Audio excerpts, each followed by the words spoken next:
That is the hardest part of that ring.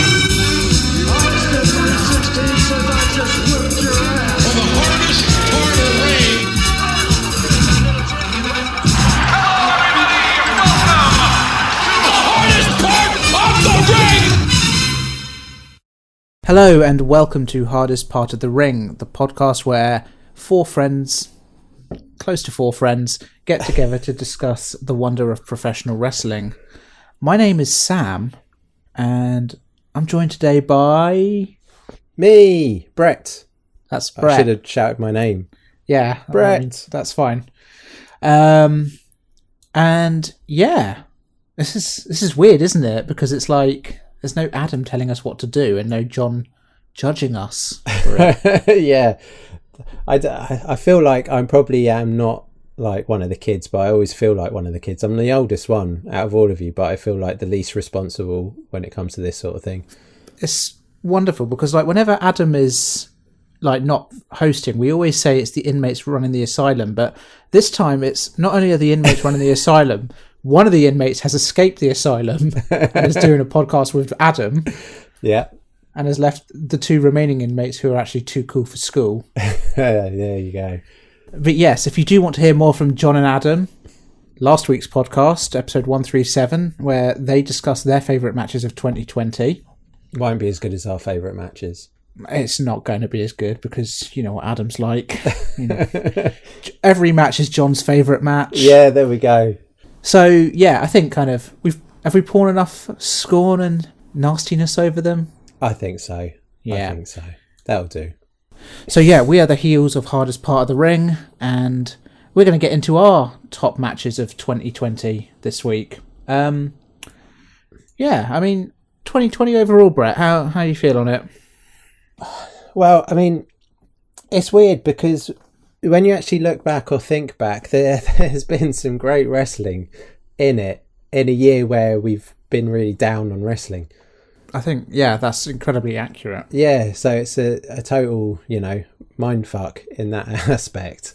Like when you think about it, it's like, oh my God, this happened, that happened. I mean, like I delved recently back into some New Japan, and because of taking, sort of the wrestling love taking a hit because of everything that happened in the year, sort of I didn't keep up to date with it. And I think that's probably part of my reason of not loving wrestling, because I love New Japan.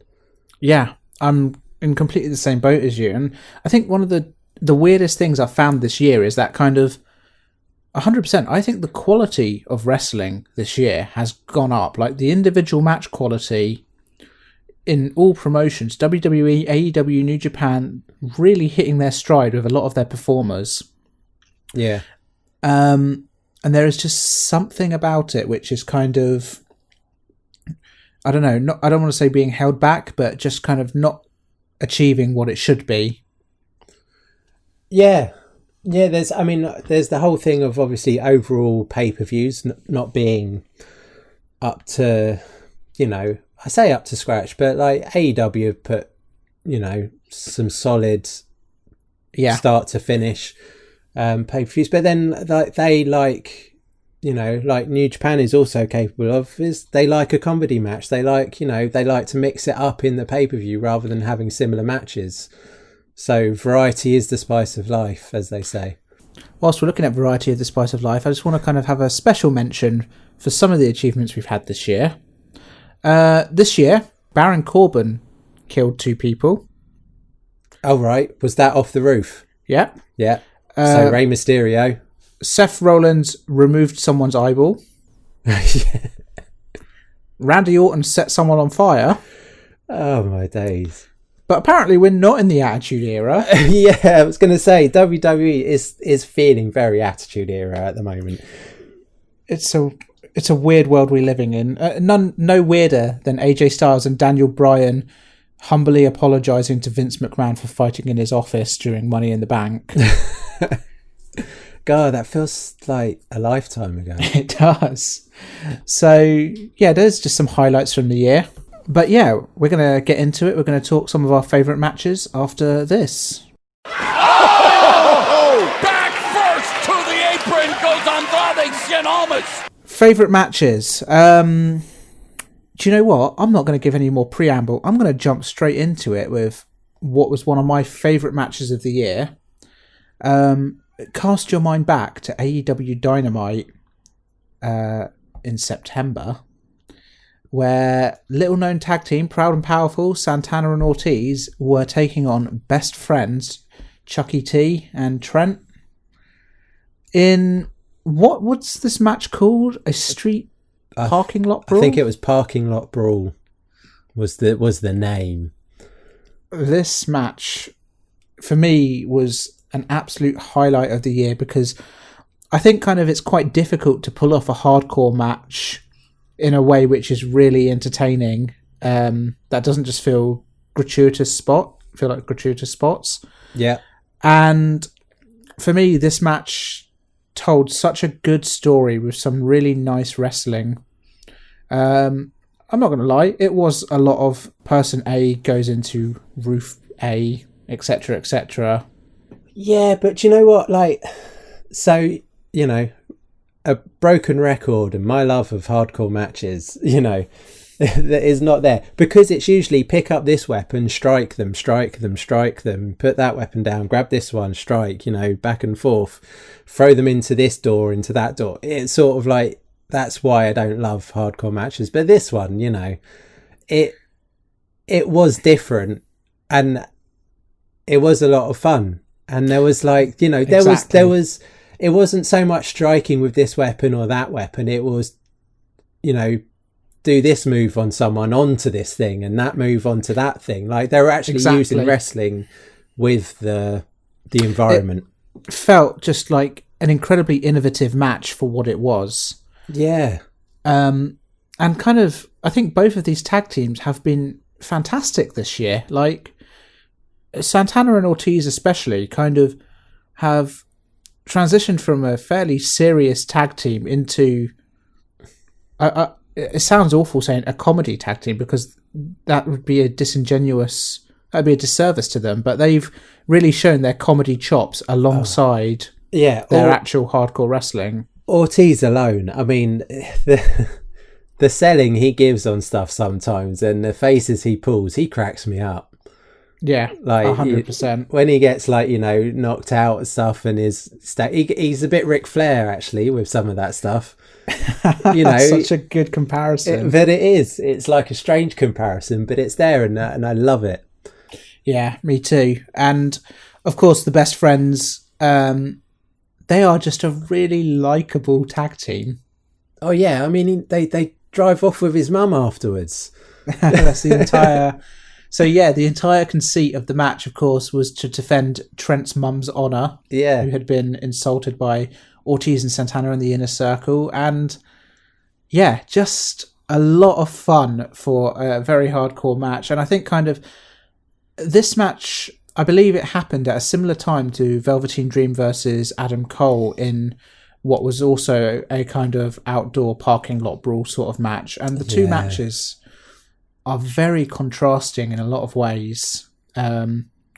Just a shining example of how to do a good hardcore match with a slight comedy element, slight hardcore element, but ultimately putting the story first. Yeah, and you know, like if you're going to use a sledgehammer, have a real one that you don't actually connect with, but it breaks a windscreen. Like that honestly, was so good, amazing, incredible. Where I can't remember if it was Santana or Ortiz picks up the sledgehammer, lobs it at Trent, misses him by about half a meter. Yeah, it's close enough to feel slightly uncomfortable. It was, and there was like Trent got, you know, well, probably fairly because he did a scent on Ortiz who was under a bonnet. That looked brutal. So I think the payback later on was Trent got powerbombed on the roof of that car and then sent through the windscreen of that car in like short succession. Yeah, that double powerbomb through the windscreen is brutal. I had to rewind that 2 or 3 times to watch it. It's so well done. And then, of course, we must mention the finish as well. Trent opening up the boot of the car to reveal freshly squeezed Orange Cassidy. Yeah, and I keep forgetting he's in that. Like there's so many like brutal spots. Yeah. There's that bit where Chucky's just like laying against the car, and you see him pressing a button, and it's like, what's he up to? Yeah, it's a fantastic reveal, a really fun match, and I would strongly recommend it. That's the 10th of September 2020 episode of Dynamite, the main event, and yeah, huge recommendation for that one. Huge. We're now going to move on to Brett's first pick of the his matches of 2020. So Brett, take it away. So my first pick is, it was always going to be a heavy hitting affair, and I'll hold my hands up. I haven't watched all of the G1 at all, but I just knew I wanted to watch this match, and it was Shingo Takagi versus Tomohiro Ishii. Ooh, and you just knew that it was going to be like heavy hitting, with those guys. Like every match Ishii has, I feel sorry for him as a wrestler with his gimmick, because like every match is brutal. But then I say that and I think of all the Takagi matches I've watched, and it's like every match is pretty brutal for him as well. Those two, like, you cannot have a more contrasting match to the previous one than this. This is a wrestlers wrestling match. One of the most heavy hitting, heavy striking, stiff matches you will watch, not just this year, but ever. Yeah, I mean, just the sounds, like they were thunderclaps every time they like hit the shoulder barges, or the lariats hit at the same time. There was just like so much meat on meat. The lariats alone in this match, just every one that hits sends a shiver up your spine. You have two absolute tanks of men running into the ropes as fast as they can, smashing into each other, and it is just like unbelievable, like how the two of them are still actively wrestling, not injured, because and they're no-selling a lot of that as well, which is bonkers. The part of the match for me that really was the most brutal was the throat strikes to each other, when they were punching each other as hard as they could in the throat. And like that's one of Ishii's signatures, the extremely high knife edge chop. But then Shingo hit one, and like Ishii sold it like I say sold it. I don't think it's difficult to sell in a match like this. you just go with the feeling. But like he hit really tough chop right in the throat, and I was just like, oh my god. Oh, so many moments in this match. Just so brutal. And like since arriving, Takagi has like straight away, he joined the Coolest stable, so I was like, I'm a fan already. And then like all his matches, quickly becoming a favourite. But like Ishii, man, like I always do him a disservice in a way, because like he doesn't ever feel like one of my favourite wrestlers, but he's always in my favourite matches. See, Tomohiro Ishii is like, I want to say like the Paul Scholes of New Japan. He's never going to be anyone's absolute favourite wrestler, but he's kind of like an integral part of the furniture who you definitely need there to add credibility to all the best wrestlers. Yeah, and how a guy who actually is, in reality quite small, look like a tank. Yeah. You just assume he's a massive guy, and then, I saw him in another match against Takahashi, and it was like, hang on, Takahashi's taller than him. I remember having the same revelation when watching his match with John Moxley a couple of years ago, and obviously Moxley is a big guy, and it's almost like seeing an adult stand over a fat child. It's wild. But, I'm going to give some more love to Ishii as well in this now, because, like, he's always been hard hitting, but in some of the matches I've watched more recently as well, like, he's been doing a lot of quick sequences of reversals and technical stuff. And then, like, then he's got the Enziguri, and then he's got like the Tilt-A-Whirl DDT, turning into Lucha Ishii. It's like, what? This isn't your wheelhouse. What? So a while ago, I was trying to have a think of what is my absolute dream match if I could make any two wrestlers wrestle, and it would actually be Tomohiro Ishii versus Cesaro. Yeah, two workhorses. Imagine the match you would get out of that. Oh, and I mean the pure strength of Cesaro as well. It would be one for the ages. But yeah, so incredibly stiff match. Even the ending, kind of, the match goes 25, 26 minutes. Yeah. Main event of the night, so was definitely going to be a long one. Yeah, and they see it through. Kind of a good enough match that they've actually had another match at Wrestle Kingdom this year. So they must be doing something right. I have to say, like, just last thing with this match, I thought nearly all the way through, Takagi's got this. You know, it just felt like it was Takagi's match. And then there was just a quick sequence, like, at the end, and then, like, Ishii won, and I was like, no way! Oh, it's great. I think even surprised me at the end. Yeah. This is the best thing about this match, is the turn of pace around it, and just kind of the overall kind of acceleration. I think, and G1 matches as well, like, as much as you think they're a sure thing, they're not, because it's a tournament. So, yeah, guys pick up losses, and it's not the end of the world. So you get those, like, shocks. Yeah, 100%. Which is fun. And this just speaks to our love of New Japan wrestling, to be honest. And yeah, if you're looking to get into New Japan and you want to know what it is all about, this is the match to watch. So that's New Japan G1 Climax 30, Night 7, took place on the 30th of September. Good month, September, for wrestling. Yeah. And we're now going to move on to my next best match of the year. And this one took place super early in the year. This one feels like it took place years ago. Yeah. But of course it didn't, and it was Orange Cassidy versus Pac at AEW Revolution. Oh, I love the sort of contrast from the last match to this one. But that's the amazing variety that these promotions put on as well. So this match for me highlights the key thing about this entire process, is that I don't think for any moment that this match is the most technically astounding match or the kind of the best match, so to speak, but it is absolutely my favourite match that I have watched this year and probably in a lot of years. Yeah, it's just a lot of fun.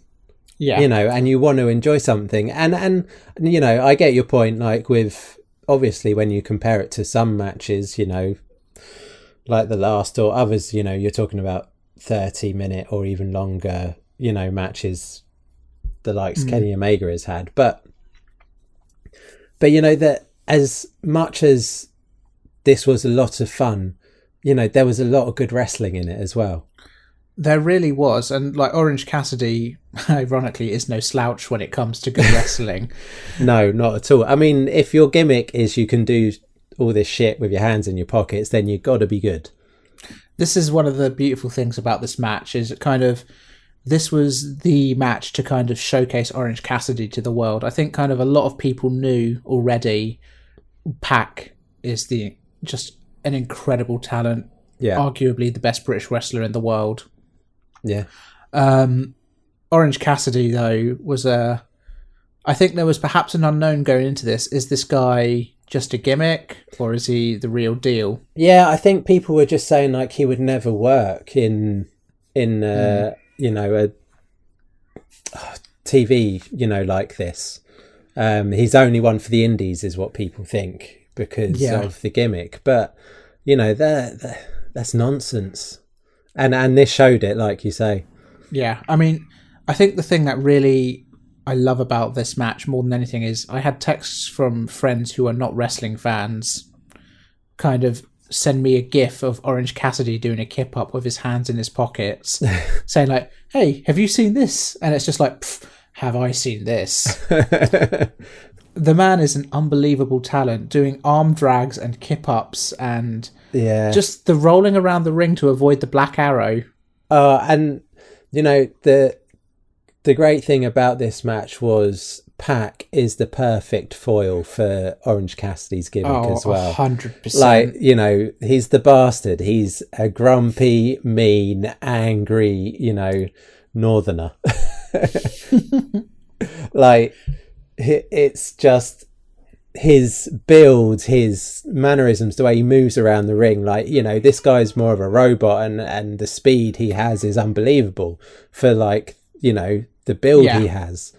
And he's against, you know, this like really lackadaisical, you know, I'm just going to lean back. I'm just going to, you know, put these little tiny kicks out. Yeah. It's just perfect. The unbelievable contrast between the two is just wonderful. And the right man won in the end. Yeah. The best part about this is just kind of like the overall, the finish. Like, Lucha Brothers come out to kind of interrupt the match. Best friends get involved. There's fighting to the back. A dive happens at some point. Over a ref, Chucky T. Yep. But Pac takes advantage of the situation, locks in the brutalizer, which I don't know if there's a more aptly named finisher in all of wrestling. And sees out the match. And it's short and it's sweet, but it highlights not only everything great about Orange Cassidy and Pac, but everything great about AEW and wrestling this year. Yeah, I'm fully agreed. I'm glad you chose this match because, going back and watching it again, it was so much fun. And I loved just the, like we said, the contrast of these two guys, you know, and it didn't outstay its welcome. It wasn't too short. It wasn't, you know, just goofs. It was everything you wanted. From short but sweet matches to long but sweet matches, we go to your final pick of the year. Yes, my final pick of the year is it's back to the G1 again, a bit earlier this time, night 2. Night 2 sounds a little bit like Tetsuya Naito versus Hiroshi Tanahashi. Now, these guys had a match in a G1 that got me watching New Japan in the first place. Yep. I was like, everyone was talking about it, and I was like, okay, I'm going to give it a go. I'd seen like some New Japan on Eurosport or something like years ago, and, you know, watched it a bit, but never really got into it. And like, I just loved Naito straight off the bat. Yeah, I mean, you know, who doesn't? He's amazing. Yeah, and obviously, you know, Tanahashi and his amazing hair. The legend. And the legend, you know, and it was another great match. Yeah, this match is not for the faint of heart. If you're looking for a nice, quick kind of match to enjoy, no, this is not it. This is a long story, kind of backwards and forwards. Nearly goes the whole 30-minute distance. And it's fascinating in its own way because this is not the Tanahashi of old. You know, he is an aging wrestler with bad knees. Yeah. But this kind of points to how impressive this match really is the fact that despite being kind of older and slower, the match goes through some real hard-hitting moments and extreme bursts of acceleration with some really beautiful backwards and forwards mat technician stuff between the two of them, and a lot of counters. Yeah, a lot of reversals, a lot of counters. And these guys, they are, especially Tanner, not the most mobile, but the bursts of speed that he was putting on for this match, the sling blades coming out of nowhere, the high fly flows and aces high. Yeah, from the top turnbuckle to the outside, that first one, man, that was like so good. So good. You see Tanahashi's aces high to the outside of the ring on a fair occasion, and kind of normally the wrestler will catch him, they'll roll through, it won't look too brutal. This is not that. This is a man jumping from about 8 foot in the air onto another man. I find that with Naito matches as well. I like stuff looks brutal. You know, it looks hard hitting, and I'll give him like props for it always being that way. I think that really speaks to Naito's genius in wrestling. I don't think Naito is the most technically gifted wrestler, or kind of, you know, he's not the most high flying, he's not the strongest. What I think Naito does better than anyone else in the world of wrestling at the moment is I think he sells like nothing else. He makes things look real. He makes it look so heavy, so hard every time. It reminds me of Mankind in a lot of ways. Yeah, and he's like full of charisma, which, you know, he's just easy to love. He's got, like, the thing I love about his wrestling as well is his thing is that change of pace. You know, so he's like, you know, he's tranquilo, he's, you know, just taking it all that, but then like when he hits the accelerator, it's like super fast. Yeah. You know, he's flying off the ropes for the clothesline, or he's like, you know, his combination cabron, like, you know, he just suddenly hits the accelerator and it changes. And the great thing about this match, like, you know, we've said, was like it was a back and forth throughout. Yeah. Like It's throughout. all the way up until final minute, it's not clear who is going to win the match. And I think kind of that really speaks to how great this match actually is. It just kind of, again, the right person wins, and it kind of, being in a tournament setting, it sets the tone for the rest of the G1. I don't have a bad thing to say about it. I just really enjoy it. Yeah, it's the thing, like, so, you know, Naito's obviously it's the G1, but he's the double champ, you know, so you think, oh, he's, you know, you just think, oh, he's got the win, but then it's against Tanahashi, and Tanahashi's having this match, and he is the legend and the face, you know, of New Japan. So, like, you think, well, actually Tana can take this, especially with the match they're putting on. Yeah. Like, so he can get the win. It was total, like, I wasn't sure at all. No, I think kind of, it just speaks to how good this match was. So there you have it. Our 4 top matches of 2020: Santana and Ortiz versus Best Friends at AEW Dynamite, Orange Cassidy versus Pac at AEW Revolution, Shingo Takagi versus Tomohiro Ishii at G1 Climax Night 7, and Tetsuya Naito versus Hiroshi Tanahashi at G1 Climax Night 2. None of that is in chronological order, but that's okay. They're all diamonds. We're going to take a quick break, and then we'll come back after this. Balor chin first into the hardest part of the ring. Uh-oh. We're back, and we've gone through our best of 2020. We're going to give some quick honourable mentions. This is great because none of this is on the running order, so like I have no idea what's coming. Brett has no idea what's coming. No. So Brett, do you want to start us off?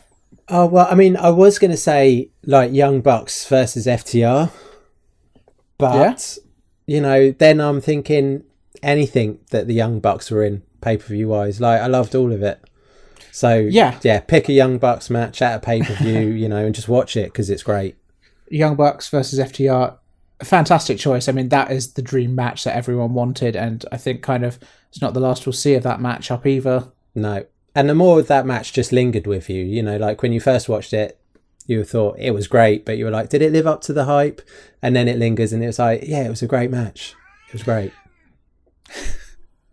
Sorry, I got distracted by Harry there. Yeah, Harry's decided he's hungry. I'm going to go next. My first honourable mention is, I'm going to take you back to Survivor Series. Drew McIntyre versus the Tribal Chief, the head of the table, Roman Reigns. Oh, my days. No? Yeah. Well, you know, it's subjective. Everyone's got their opinions. You have yours. I'm going to quickly wax lyrical about this. I don't think we get enough opportunities to see 2 credible WWE champions go head-to-head in a match which kind of tells a great story and has a good ending. That's what I'm going to say about that. We're going to move on. Any more for any more? I'll just throw out, because it was, again, another brutal hitting affair, Walter versus Ilya Dragunov. I mean, that was like talking about Takagi and Yeah. thingy, but it's probably just because how red Ilya Dragunov looked at the end. But like, you know, we've seen Walter in the flesh in matches, and he is a scary fucker in that ring. When he's hitting those chops, when he's putting that sleeper on, it is terrifying. So, you know, Absolutely brutal match. Yeah. If you want to hear more about Ilya Dragunov versus Walter as well, you can listen to last week's podcast where John waxed lyrical about it. I'm going to go with my last honourable mention because I know it's going to upset you, Brett, but I'm going to go for it anyway. 2020 was the year of the cinematic match. Would you agree with that? Days. It's definitely occurred numerous times. And there was one cinematic match which I think stood out above the rest. Don't shake your head at me. I think because I know the man is a already legend, and he had to be his last match. It's everyone's favourite. It's The Undertaker versus AJ Styles in a boneyard match at WrestleMania. I mean, you've gone for something different again, so you know, I'll give you props for that. I can't not talk about how much I loved this match. It felt like going back years in time to watch The Undertaker just give us one last great match, and we are all praying that it's his last match and there is no further Saudi ones. But I know you weren't a fan of this, Brett. I completely can accept the subjectivity around it, but I do have to say I love this match, and for a legend like The Undertaker, I think it was a fitting final match. Yeah, it's good to have him go out against AJ Styles. Because Sure. you're gonna have something half decent against AJ. Yeah. Cool. Okay. Well, final part we're gonna look at is our best events 2020. We've obviously we do the pay-per-view ratings at the end of every podcast, and this year we've actually got a reason for it because we've distilled our top 3 events of the year. Brett, do you want to read yours first? So yeah, my first one was Wrestle Kingdom 14 was number 1, my highest rated. Number 2 coming in. What score did you give it? I gave it a 9. Unbelievable! This man will not give higher than a 9. Yeah, something I've just learned. I'm the harshest scorer. Unbelievable. Coming in at second with an 8.5 was Takeover Portland. Now, with my mind, I couldn't tell you what was on that card whatsoever. Main event was Adam Cole versus Ciampa. Yeah. Okay. All right. And your third? And my third, coming in with a score of 8, was AW Full Gear. Solid. Really solid list there. We'll quickly go through mine as well. My top event for 2020, Wrestle Kingdom 14 as well. Nights 1 and 2, 9.5 out of 10. Solid. 2020 started so strong. It did. My number 2, amazingly enough, WWE Survivor Series, 9.1 out of 10. And I know that seems high, but I would say go back and watch it. It's better than you remember. Yes, Sam giving it 9.1, that means it was something. My final one of the year, my third place, NXT UK TakeOver Blackpool. Now, apparently this had the main event of Walter versus Joe Coffey, which doesn't sound like a 9 out of 10 pay-per-view to me, but you got to remember this is also where the Undisputed Era turn up at the end and beat the shit out of Walter, which was an incredible scene. January again. January really set the bar high. So that's it. That's our best events of 2020. And that's our best matches of 2020. So, yeah. Next podcast, we don't know yet. We're going to take some time, do a bit of soul searching. And we're going to be back in early February with Hardest Part of the Ring, kind of with new ideas, fresh enthusiasm, and still an unbridled love for Limp Bizkit and Undertaker. Am I right? Yes. Amazing. And if Keep you on rolling. Disagree with me, how can listeners get in touch, Brett? They can send their emails to hardestpartofthering@gmail.com, or they can find us on Instagram, Facebook and Twitter. We are at hardestpartpod. Beautiful. You know, some things are going to change the hardest part of the ring. Some things aren't. And you doing that how to get in touch part, that's not going to change. It's not going to change. It's my job for life. Beautiful. That is everything. Thank you, Brett. Thank you, Sam. That was a lot of fun. Yeah, it was. We should uninvite Adam and John more often. Beautiful. Well, that was Hardest Part of the Ring. I've been Sam. That was Brett. Thanks for listening. Bye. And again, that was Hardest Part of the Ring because I do that twice now. Bye. That is the hardest part of that ring.